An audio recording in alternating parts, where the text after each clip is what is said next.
Hi, I'm Lynn. And I'm Amanda, and this is the Pursuit of Badasserie, the podcast. This podcast is all about taking action and creating that badass business abundance and life that you want. Where we share stories, laughs, wins, and epic fails to show you the whole picture of the entrepreneurial journey. It's not just unicorns and rainbows, people. Jump on and follow us through this raw and witty roller coaster, where we get down and dirty and go behind the scenes of life and entrepreneurship. Get on it, get over it, and get after it. Hey, I'm Lynn. And I'm Amanda. Welcome to the Pursuit of Badasserie, the podcast. Today, we're talking about one of my favorite and one of most people's least favorite things, failure, my friend. Yeah, absolutely. I actually really love this. And I know we did a podcast about the fear of failure prior, but what's different about this particular podcast is we want to talk about how failure can absolutely be your friend. Yes. I said it in the first book. I will say it I will speak it from the mountaintops, that some of my best teachers have been huge failures. And honestly, I wish that my perfectionism had not gotten in the way of me failing more, because I would be a way better surfer, a way better writer, a way better business professional, a way better everything had I failed more. No, I agree. And that's actually a great point with the perfectionism, because I feel like that, as well as I'm more of a rule follower than this one over here. So also that perfectionism coupled with that like responsibility of doing things right, I feel has kept me from really expanding my learning. And what we mean by that though is because we've learned a lot and we've definitely failed a lot. However, because of our viewpoint, and it's not always fun going through failure, but being able to take a look at and dissect, okay, why did it work? Why didn't it work? It can really help us move forward on the best foot. Absolutely. And when I know that Lynn just said that failure isn't usually fun, it's pretty much never fun. No one is like, yay, I failed today. And I think that's also something that we grew up to feel, that at least I grew up understanding that you don't want to fail, that you want to exceed, you want to excel. And if I had been brought up, and this is no shade to my parents because my family is amazing, but if I had been brought up with more of, I'd rather see you work hard and fail than succeed at all costs, I think it would have shifted something in my mind. And it's how I intend to raise my kid, because I don't want it to be always about this perfect outcome. And if you think back to like when you were a child, like when we're learning to walk, how many millions of times did we fall on our backside and no one was getting mad at us for sucking at walking? And now look at us, we're all walking around for the most part. So I think that if we had more of that mentality of you're going to fail, but as long as you're still trying and as long as you are putting in the work and doing it differently so that you can succeed and you're learning from those mistakes, that's the real outcome, rather than just being like, oh, you tried to walk, you sucked at it, just crawl for the rest of your life. Yeah, I actually love that analogy so much, is that because that is a perfect analogy. And actually, when you were speaking, I kind of got a little bit of it's interesting, because when we're so focused on the perfectionism and the outcome, that's almost a slight fixed mindset as well, because we're celebrating just the outcome and not the process. And life is about the journey, not the end destination, because the end destination is death. Like, really, I mean, not to be morbid, but come on. So there are a couple of things that I feel like, when we were talking about using this as a title, I thought about my sales career and how some of my best managers and leaders would talk about like how many no's it takes to get a yes. I always think of the how many licks does it take to get to the center of a lollipop every time I think of that. But you need more no's to get to yeses, especially when you're building your kind of sales MO and like how things are going, depending on like what type of sales you're in. But usually you get more no's than yeses. And the no's can come in many different forms. And there's so many famous stories about, the KFC guy, the Tapatio guy, Michael Jordan, like all these people who got turned down, turned down, turned down. One, they were super persistent, which I believe is really like the failure, how that can teach you if you learn is how to be persistent, or you're persistent in spite of the failure, right? So same, same. But that like learning persistence, I think, is super key in like navigating failure. Absolutely. And you were speaking about it earlier about how it's important that it's not just that you failed, but it's that you look at why it failed, how you can do better. And I know nobody likes to sit in the shit. Like you don't want to be like, oh, woe was me, I sucked and I failed.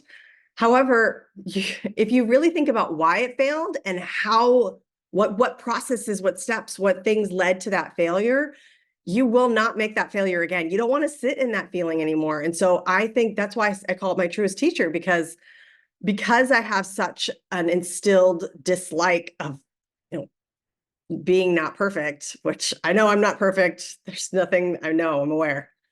But because I dislike that, I have a visceral dislike for that feeling, I learn so much faster from mistakes because I don't want to do it again. I don't want to be in a position where I have to think about liquidating my company. I don't want to be in a position where I am firing people because I have to fire people in order to stay open. I don't want to be in a position where I'm like considering living at my business. I mean, those are young Amanda, but those are things I've actually felt, and I've never done them again. It's unrealistic to think that you're never going to fail. So lean into it a little bit, because once you've lived through that lesson and you've made those mistakes, you won't tend to make them again, at least not to the magnitude. You might make, I'll make business mistakes till I die, but I won't make them to the same magnitude, and certainly not as bad.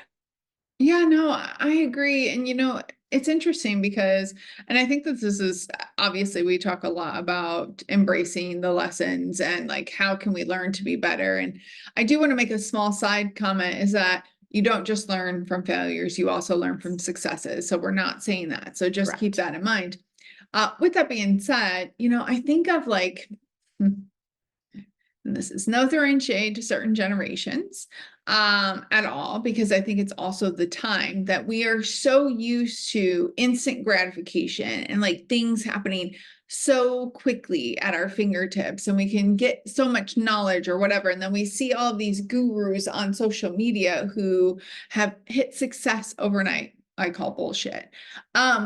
Almost. I'm not saying that some didn't, but at the end of the day, like, so many people they look at failure as an end.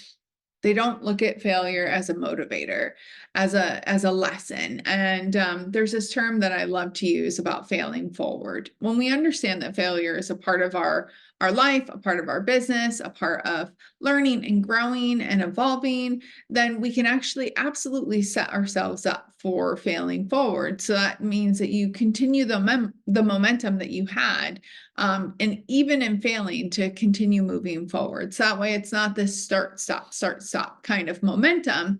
So you can analyze, pick yourself up and go. It's kind of like a kid, like they'll fall down, they'll get back up. Sometimes they fall forward and do a somersault, but they continue to get back up, and they're like learning and learning. It's almost like, well,